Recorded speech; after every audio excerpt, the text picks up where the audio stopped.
वो ब्यूटी पार्लरों ने भैया ऐसा चमत्कार दिखलाया और जिसको समझा विद्या बालन 60 वर्ष की बुढ़िया निकली। बहुत अच्छे, आपकी तो वही होनी चाहिए। अपन बाहर वाली को छेड़ते ही नहीं और सामने आती को गावस्कर की तरह छोड़ते नहीं। बहुत अच्छे, इसलिए नॉट आउट है। तब एक 4 पंक्तियां मनवीर देख जी ले। जी, स्वागत स्वागत। ये आध्यात्मिक पंक्तियां हो गई हैं कि फिटनेस भी अच्छी नहीं है और हैवी वेट है। फिटनेस भी अच्छी नहीं है और हैवी वेट है। वो आखिरी ओवर बचे हैं, न्यूनतम रन रेट है। बहुत अच्छे, आखिरी ओवर बचे हैं, न्यूनतम रन रेट है। और पिच भी कुछ उखड़ी हुई है, बॉल स्पिन ले रही और जिंदगी भी अब हमारी हो गई क्रिकेट है। वाह, कि जिंदगी अच्छा है। भी अब हमारी हो गई क्रिकेट है। मित्रों, ऐसी बात नहीं है। अभी ये आखिरी में भले ही बुलाया जाए, लेकिन आप देखिए साहब, अपन तो जो है जितने भी श्रोता, अब केवल हमारा तो भाग्य ऐसा है कि हमेशा हमारी जिंदगी में अधमरे श्रोता ही आते हैं।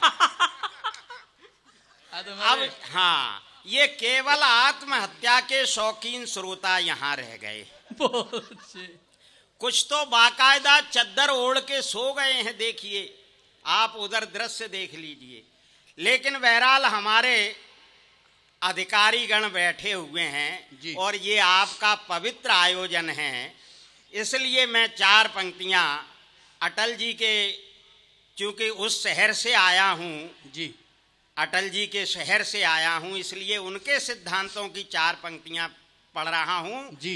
कि दुनिया की भीड़ भाड़ में पहचान बचा कर रखना, दुनिया की भीड़ भाड़ में पहचान बचा कर रखना, और पहचान भी मिट जाए तो सम्मान बचा कर रखना। क्या बात है। पहचान भी मिट जाए तो सम्मान बचा कर रखना, और संकट की घड़ी आए यदि सम्मान बिखर जाए, पर मुश्किल में भी तू अपना ईमान बचा कर रखना। क्या बात है। पर मुश्किल में भी तू अपना ईमान बचा कर रखना। और दोस्तों 4 पंक्तियां और जो उनके सिद्धांत थे, 4 पंक्तियां और देख लें जी। कि लहलहाता हुआ है हमारा चमन, आंधियों को यहाँ पर बुलाओ नहीं। लहलहाता हुआ है हमारा चमन, आंधियों को यहाँ पर बुलाओ नहीं। और खूबसूरत है दुनिया में अपना वतन, इसको लाशों का जंगल बनाओ नहीं। बहुत अच्छे। खूबसूरत है दुनिया में अपना वतन, इसको लाशों का जंगल बनाओ नहीं। है बड़े काम का ये लहू दोस्तों, इसको सड़कों पे यूं ही बहाओ नहीं। और तुम जलाओ दिया रोशनी के लिए, किंतु घर दूसरों के जलाओ नहीं। वाह। किंतु घर दूसरों के जलाओ नहीं। और 4 पंक्तियां और देख लें। ये काफियों की बात कर रही थी मनवीर भाई जी। 4 पंक्तियां देख लें कि हमारे बनारस के अभी कभी आए थे, और चूंकि देखिए मैं हास्य का मेरे पास बहुत मसाला था, लेकिन हास्य लायक अभी आदमी नहीं रहे। हाँ नहीं, आप सुनाइए, आप सुनाइए। कभी बेचारे किसी की बात नहीं सुनते भाई। वो जो आदमी पारी खेल चुका होता है वो बातें करने लग जाता है। अब जो रह जाता है वो ही लगा हुआ है कि ये जल्दी छोड़े तो हमारा नंबर आए। लेकिन मैं बिल्कुल आप लोगों को सताऊंगा नहीं। हाँ, इस उम्र में देख लो। अरे भैया, अब ये बूढ़े कह रहे हैं कि बूढ़े बूढ़े बूढ़े और विद्या बालन की बात कर रहे हैं। ऐसी बात नहीं है कि अनुभव के बाद आए हैं बदलाव रूप में। अनुभव के बाद आए हैं बदलाव रूप में। और भूरे नहीं किए हैं ये बाल धूप में। क्या बात है। भूरे नहीं किए हैं ये बाल धूप में। और बचपन से असली ही घी पिया है, बचपन से दोस्तों उलझे हुए हैं आप टमाटर के सूप में। अच्छा है कि असली ही घी पिया है बचपन से दोस्तों, उलझे हुए हैं आप टमाटर के सूप में। और ये क्या कह रहे हैं, असल में क्या है, मेरी आंखें कमजोर हो गई हैं। अभी आपने जितने कवि आपके कोटा के थे या कहीं के भी थे, जोरदार तालियां बजाइए, और आपकी तालियां मुझे कमजोर करेंगी, मुझे बिल्कुल कमजोर नहीं करेंगी, आप बिल्कुल मत बजाइए। क्योंकि मुझे 52 साल हो गए मंचों पर, मैंने किसी श्रोता से नहीं कहा कि तालियां बजाओ, इसलिए नहीं कहा कि मुझे सुनाई नहीं देता। और अगर आप सब चले भी जाएं तो मुझे कोई फर्क नहीं पड़ता, क्योंकि मुझे दिखाई भी नहीं देता। तब कहा ये भ्रम के मुक्तक के लिए जो फरमाइश कर रहे हैं भाई नरेश निर्वीक जी, कि जिसको समझा भंग की गोली वही जहर की पुड़िया निकली। जिसको समझा भंग की गोली वही जहर की पुड़िया निकली, और जिसको समझा हमने हिंदी 100% वह उड़िया निकली। और ब्यूटी पार्लरों ने भैया ऐसा चमत्कार दिखलाया, और जिसको समझा विद्या बालन 60 वर्ष की बुढ़िया निकली। बहुत अच्छे, आपकी तो वही होनी चाहिए विद्या बालन। हाँ, नहीं ऐसा नहीं है भाई साहब। अब ये अभी कोई कह गए थे, पता नहीं वो संत का नाम ले दिया था बेचारे, अब मुझे भी ध्यान आ गया। असल में मुझे डर इसलिए लगता है कि ये तो नौजवान लोग हैं, नौजवानों पे कोई शंका नहीं करेगा।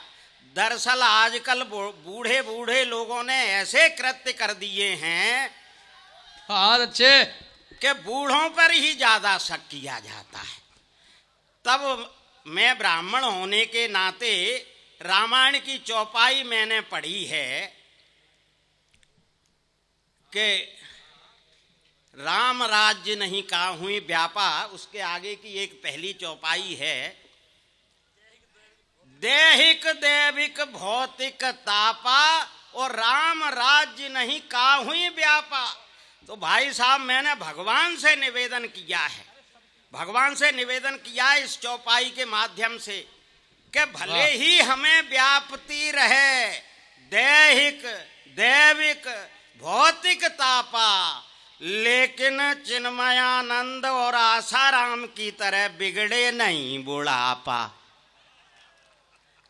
भले ही हमें व्याप्ति रहे दैहिक दैविक भौतिक तापा, लेकिन आसाराम की तरह बिगड़े नहीं बुढ़ापा, क्योंकि रह रह कर दर्द उठ रहा है चेस्ट में, खलल पड़ रहा है रेस्ट में, और गरुड़ पुराण बचवाने की उम्र में घूम रहे हैं डीएनए टेस्ट में। वाह, गरुड़ पुराण बचवाने की उम्र में घूम रहे हैं डीएनए टेस्ट में। भाई साहब एक कविता वो ही सुनाए देता हूँ, और हैं क्या? ना अरे अभी बहुत हैं, बहुत हैं, हाँ। अभी तो 6 लोग हैं। तो देखिए मैं साहब पीडब्ल्यूडी में इंजीनियर भी रहा हूँ, बहुत ईमानदार डिपार्टमेंट, लेकिन वो लंबी नहीं सुनाऊंगा, एक छोटा सा ही टुकड़ा सुना करके। देखो एक बात है यार, कि ये बेचारे धीरज खो देंगे, और अगर आप सब चले गए तो इन जो बाकी कवि बचे हैं उनको मोक्ष प्राप्त नहीं होगा, उनकी आत्मा इसी मैदान में भटकती रहेगी। मैं दरअसल पीडब्ल्यूडी में इंजीनियर रहा, और अपन तो इस टाइप के इंजीनियर रहे। अभी बैठे हैं क्या सीएमओ साहब, अपने जो है नगर निगम के बड़े अधिकारी, महापौर साहब, सीएमओ साहब और तमाम अधिकारी बैठे, चतुर्वेदी जी बैठे, हाँ महापौर जी बैठे हैं ना। वाकई यार मैंने ऐसे अधिकारी नहीं देखे, लगता है इनका ट्रांसफर हमें मध्य प्रदेश में करवाना पड़ेगा। अच्छा, हाँ हमारे यहाँ तो बस केवल दीप प्रज्वलन करके चले जाते थे, लेकिन आपके यहाँ वाकई रसिक श्रोता हैं। तो देखिए मैं सिर्फ कि हम तो इस टाइप के इंजीनियर रहे कि जो बिल्डिंग हमने बनवाई दोबारा कभी उसके अंदर नहीं गए, और जो पुल बनवाए दोबारा कभी उसके ऊपर से नहीं निकले, इसलिए 100% जीवित खड़े। बहुत अच्छे। अच्छा ये गड्ढे देख रहे हैं, हम जैसे कुशल इंजीनियरों के पुण्य प्रताप का नतीजा है। हाँ, जो गड्ढेदार सड़कें हम जानबूझ के बनाते हैं, अपने कार्यकाल में हमने ऐसी सड़कें बना के रख दी कि कई बड़े बड़े लोग सरकारों में जो थे वे खुद सड़क पे आ गए। तो अच्छा। एक व्यंग टुकड़ा, केवल एक, वो लंबी सड़क वाली गड्ढे वाली मेरी बहुत प्रसिद्ध रचना है भाई साहब। जितना अपन ने पीडब्ल्यूडी में नहीं कमाया उतना ज्यादा मैंने गड्ढे वाली सड़क से कमाया है। हाँ, अच्छा। केवल एक व्यंग टुकड़ा। नरेश निर्भीक बेचारा बार बार देख रहा है, इसलिए केवल एक लास्ट व्यंग टुकड़ा सुना करके कि लड़की, देखिए सड़कों को देख करके, हमारे मध्य प्रदेश की सड़कों को देख करके गीत लिखना शुरू कर दिया। जे मनवीर मधुर जैसे और जे अभी हमारे गीतकार सुना गए थे आपको, नौजवान, तो उन्होंने गीत लिखना शुरू किए। फिल्म वालों ने कैसा गीत लिखा कि लड़की चले जब सड़कों पे आए कयामत लड़कों पे, लड़की चले जब सड़कों पे आए कयामत लड़कों पे। यह गीत सुनकर हम इंजीनियरों ने अपने ज्ञान को दूसरी ओर मोड़ा है और सड़कों को चलने लायक ही नहीं छोड़ा है। बहुत अच्छे। सड़कों को चलने लायक ही नहीं छोड़ा है। अरे लड़की जब सड़क पे चल ही नहीं पाएगी तो लड़कों पे कयामत कैसे आएगी। हमने भ्रष्टाचार के जहर को शंकर की तरह पचाया है और इन लड़कों को कयामत से बचाया है, और इन लड़कों को कयामत से बचाया है।